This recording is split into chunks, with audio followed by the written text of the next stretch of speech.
The NFL owners' meetings are underway in Phoenix, and there's actual Browns business on the agenda. The new stadium just got a significant price tag update, and Jimmy Haslam is writing an even bigger check than originally planned. Mark finally went and found the research to back up what General Manager Jeff has been saying forever about injured college players. And a viewer comment just put Mark onto a wide receiver prospect he had not been talking about enough. Let's get into it. First, the owners' meetings. All 32 head coaches are expected to be made available to the media, which means Todd Monken will be talking. Andrew Berry and Jimmy Haslam are more informal at these things. Someone catches them in a hallway. They may or may not answer questions, but there is a real chance Cleveland gets some organizational communication out of Phoenix this week. The main piece of Browns business on the official agenda is the proposed rule change to extend the window for trading future draft picks from 3 years out to 5 years out. The Browns need 24 of 32 owners to vote yes. Mark thinks it passes. The current cap environment and the flexibility it would give teams in creative roster construction make this attractive to a lot of ownership groups. If it does pass, the implications for the Browns are significant. It opens up the kind of long-range deal-making that could make a Marvin Harrison Jr. trade conversation viable even after this draft. Watch for that vote. The tush-push is not on the agenda this year. After failing to get the 24 votes needed to ban it in 2025, the league apparently decided there was no point in bringing it back this year. And Mark has a simple message about the whole tush-push controversy.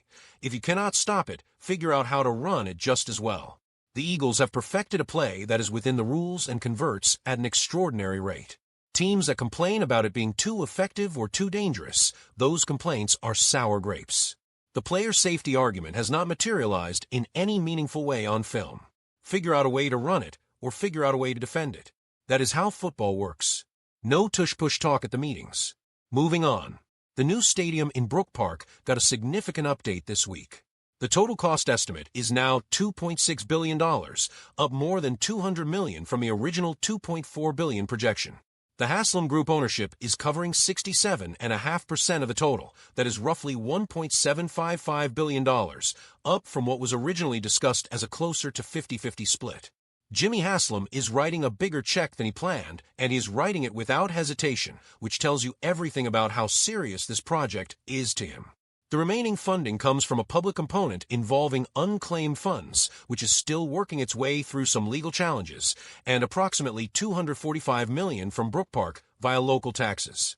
Total project cost across all funding sources is around $3.6 billion.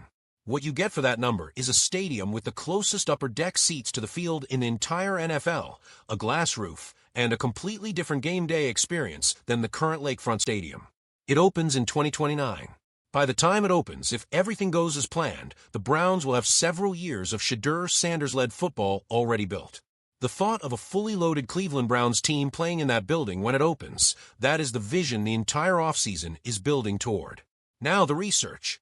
Mark has been citing General Manager Jeff's rule for months. If you are hurt in college, you are hurt in the pros.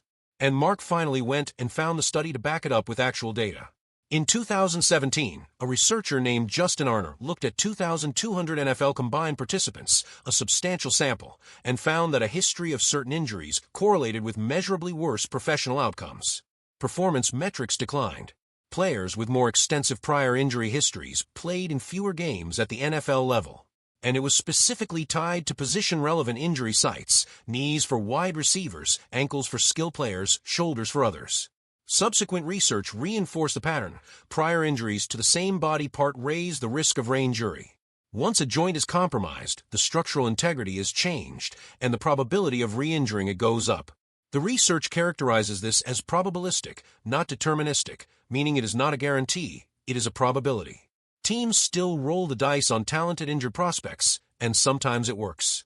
But the data says it is more likely to cause problems than people want to admit when they are falling in love with a prospect's talent level. So who in this draft follows that model most closely? Mark's do not draft in the first-round list based on this research starts with Jordan Tyson.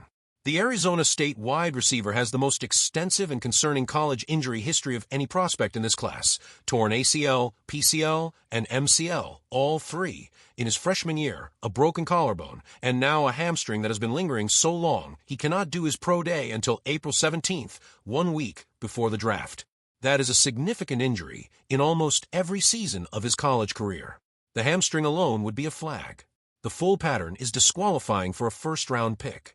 Also on the list, Caleb Banks, the defensive tackle from Florida, with a recurring foot injury problem that limited his availability significantly, and Jermaine McCoy, the cornerback from Tennessee, who missed his entire final college season with a knee injury. Honorable mention to Chris Bell from Louisville, who tore his ACL late in November. Bell might be back for Week 1 of the NFL by standard recovery timelines, but why would you rush a first-round pick through a knee reconstruction? Bell is a Day 2, Day 3 prospect for Mark given the injury, not because of his talent, but because of the risk management reality. General Manager Jeff was ahead of the curve on all of this. The research caught up. Viewer comments. Harry G. asks for the do not draft in the first round list, and Mark just gave it to him. Tyson at the top, Banks and McCoy behind him. Worker and Parasite, which is either a very ambitious handle or someone who knows something about biology, came in with what might be the most detailed and useful scouting suggestion in the history of this viewer comment section. The proposal: trade pick 39 for Brian Thomas Jr. from Jacksonville, take Zachariah Branch at 51, and then at pick 107, take Bryce Lance out of North Dakota State. Bryce Lance, younger brother of NFL quarterback Trey Lance, had 75 receptions, over 1,000 yards, and 17 receiving touchdowns in 2024, setting a school record. He is a big target who can fly, running a 4.34 at the combine, 6 feet 3 inches and 204 pounds, with the ability to make deep catches as his calling card. Scouting reports have him as a potential Day 2 or early Day 3 pick. Sign Mark up. That kind of discovery is exactly why this show exists. One person finding a player Mark had not been talking about nearly enough, and now he is on the list alongside Sincere Brown, Ted Hurst, and others in the wild card category. Worker and Parasite, that was working. That was not parasitic at all. Thank you. Raymond Morris comes in with a two-part take. Part 1. He disagrees with the Tyson concerns, pointing to JSN having a hamstring issue in college before becoming elite. Mark stands by the counter. JSN had one hamstring situation in one season, and it resolved. Tyson has had ACL, PCL, MCL, collarbone, and a lingering hamstring across multiple seasons. Those are different situations in category and scope. General Manager Jeff's rule applies here with full force. Part 2 of Raymond's take is where it gets genuinely interesting.